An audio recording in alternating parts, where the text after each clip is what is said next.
Dr. Shubhendu Sen is Associate Program Director, Internal Medicine Residency, Raritan Bay Medical Center, and Tom Allen, back with us again.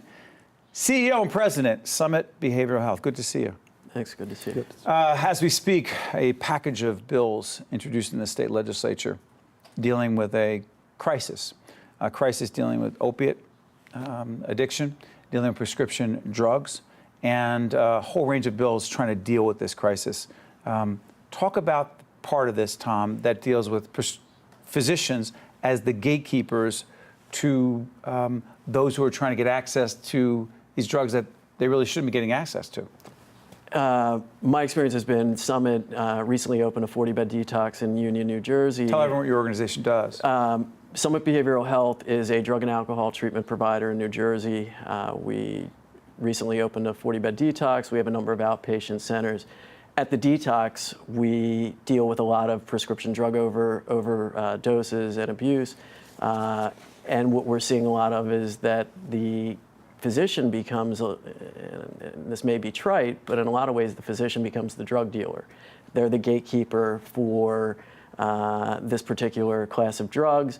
We had a client not that long ago who came in, no prior history of drug and alcohol abuse, wasn't aware after a knee operation that he was going to have any untoward effects after taking this medication, tried to get off of a pain pill in 3 months, realized he couldn't get off and needed to come in for detox services. I believe that it's the physician's responsibility as the gatekeeper for care that they should inform these clients exactly the cause and effect and any potential complications. So the legislation that we're talking about, well, there are 21 bills. There's one bill that says what?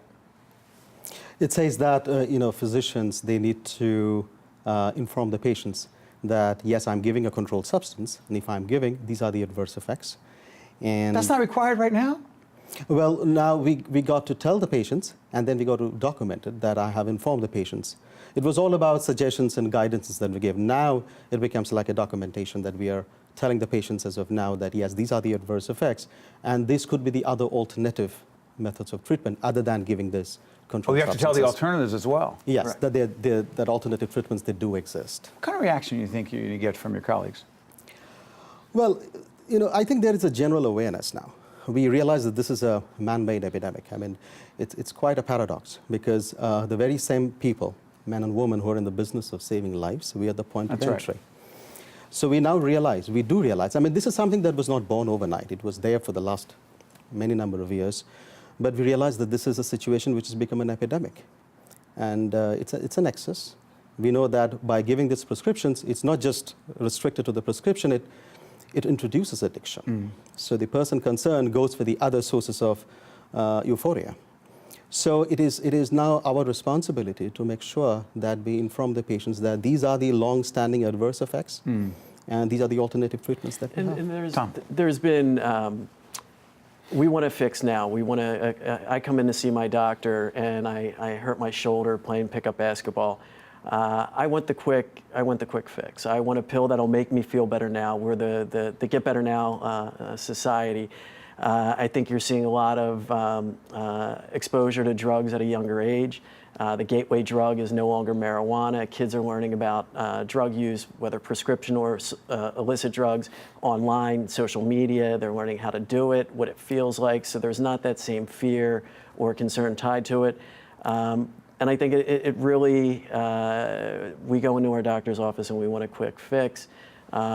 It takes a little bit more effort on the physician's part to be able to push back with a client and say, look, these are the alternative courses. It may take a little bit longer, but it's safer. And I think, honestly, another piece is the managed care idea, that we're in a society where managed care dictates a lot of, and I don't want to say the course of treatment, but heavy volume primary care practice.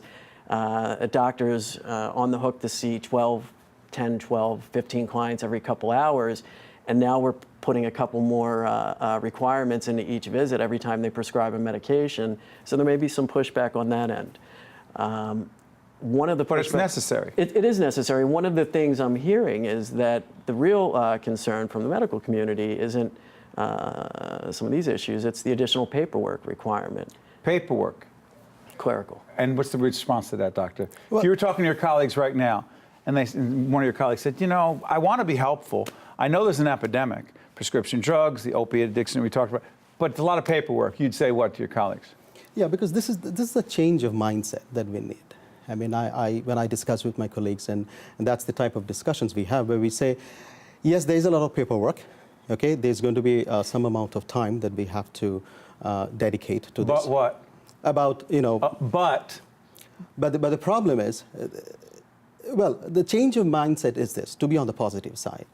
Just as for any other disease, let's say stroke, we have a dedicated team.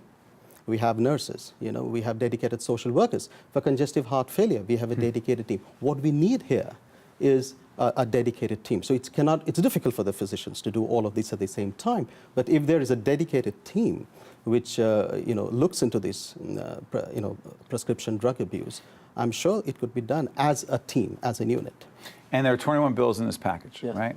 And no one, you know, it's not all on doctors, it's on parents. It's on, who else is this on? I mean, you understand this from a variety of perspectives, including personal, so go ahead. I believe it's incumbent on each and every one of us. 6 in 10 New Jerseyans know somebody, whether it's a family member, coworker, friend, neighbor, that's impacted by addiction. I think for too long, addiction has been viewed primarily as a criminal justice issue, not a public health issue.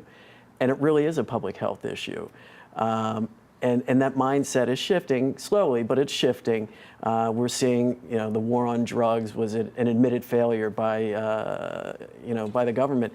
So I think we're seeing this shift in philosophy, but it's taking time. I believe it's incumbent on each and every one of us in the community. You know, one of the things I've noticed recently. 2 seconds, go ahead. Yeah, one of the things I noticed recently is that there's been more outreach. September's National Addiction Awareness Month. There's been more recovery walks, focus on recovery, focus on the positives and not the negative, that people can and will recover, that treatment does work.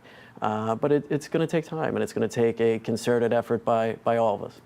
You're confident we're moving in the right direction? I'm very happy with the awareness that's coming. I'm a strong believer in the fact that any education, specifically for medical education, it needs governance, it needs discipline, it needs accountability, and I think this is a good move. We cannot do this without physicians. We cannot do it without all of us together. I want to thank both of you for joining us in this fight. The fight continues, and we'll continue to do our part in public broadcasting. Thank you very much. Thank you very much.